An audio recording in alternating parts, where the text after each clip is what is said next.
Good morning.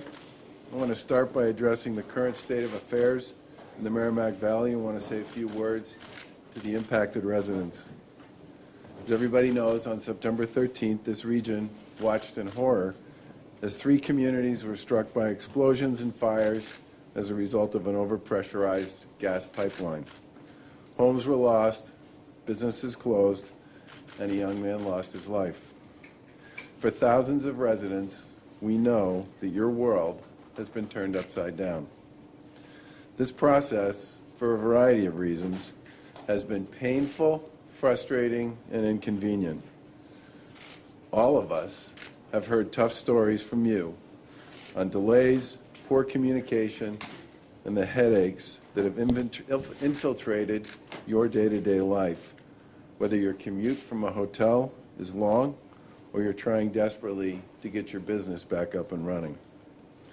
This recovery mission is all about helping you get back to normal in your home and to be made whole for the cost of the inconvenience you're enduring through no fault of your own. Please know that we're going to keep working this hard for you until it is completed. And finally, I want to say thank you.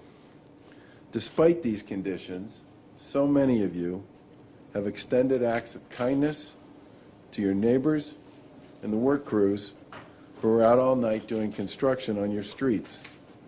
Your generosity, which has been as simple as bringing a cup of coffee or a box of donuts to the workers, to taking in neighbors who can't be in their homes, is unparalleled.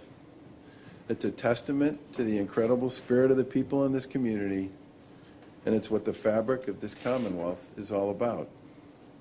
Since that night, our administration has collaborated with Lawrence Mayor Dan Rivera, Andover Town Manager Andrew Flanagan, and North Andover Town Manager Andrew Mailer, first responders, Columbia Gas, MEMA, and several other nonprofits and other companies to focus on one primary mission: to get impacted residents safely and quickly back into their homes and businesses, back to normal.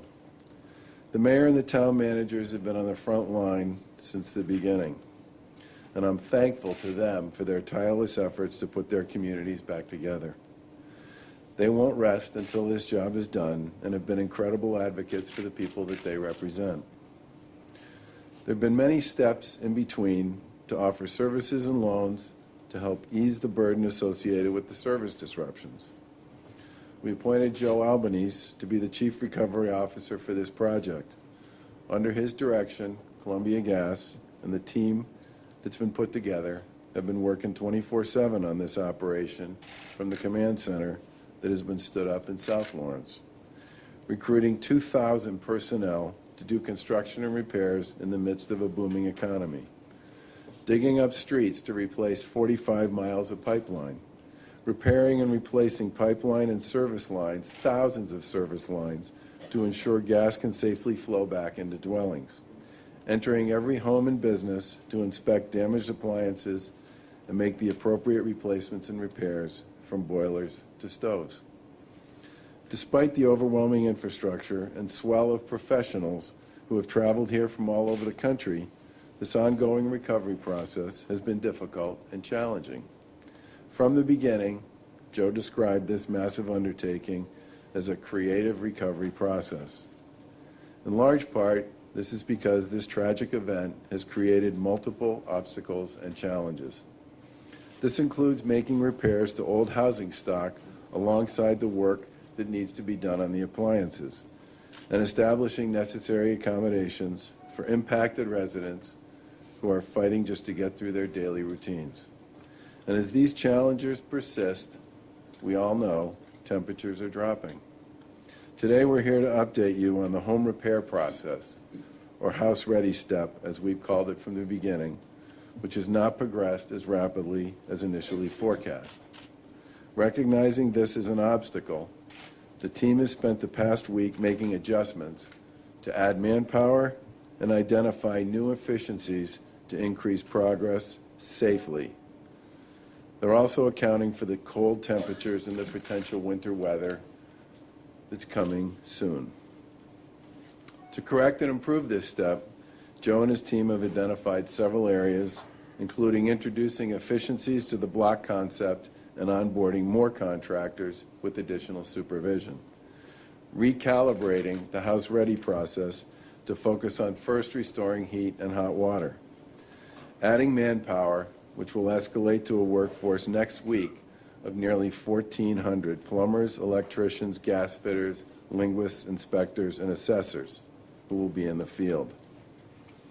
Adding the options to safely repair boilers and furnaces in the short term with the long-term promise to fully replace them. To be transparent and to provide residents with the proper information to prepare for the coming weeks, the team will be adjusting their timeline for when folks are expected to be back in their homes. And Joe will have more to say about this in a minute. The delay that will impact some residents beyond the November 19th date is incredibly difficult, especially as we head into the holidays. Our administration expects the communications between Columbia Gas and the impacted residents will improve so that you will know the status of your repairs and claims and feel informed about what's going on in your community. For everybody who's been involved in this from the beginning, safety has been our primary concern, with efficiency as the second cornerstone of the mission. We're asking residents who are still in their homes to seek alternative housing if you're not comfortable at home. Columbia Gas, with the assistance of MEMA, will continue to place individuals and families in the best possible accommodations, ranging from travel trailers to apartments and hotels. We understand there are circumstances where this will certainly be inconvenient, but in many cases it will be the safest option given the cold temperatures until you can return safely home. We've spent a lot of time in this area since September 13th, and I've talked with many folks about the hardships and circumstances they're enduring. And through it all, the community outreach and perseverance of the residents of these three communities is remarkable. In fact, Mayor Rivera and I watched the World Series at the Pemberton Park in North Lawrence, and I was struck by the kindness and the decency of the families who need to live there right now. Please know that this team is focused on getting you back home. We'll continue to hold those responsible accountable for this tragedy until the work gets done and people can finally get back to normal. I'd now like to turn the podium over to Lieutenant Governor Karen Polito. Thank you.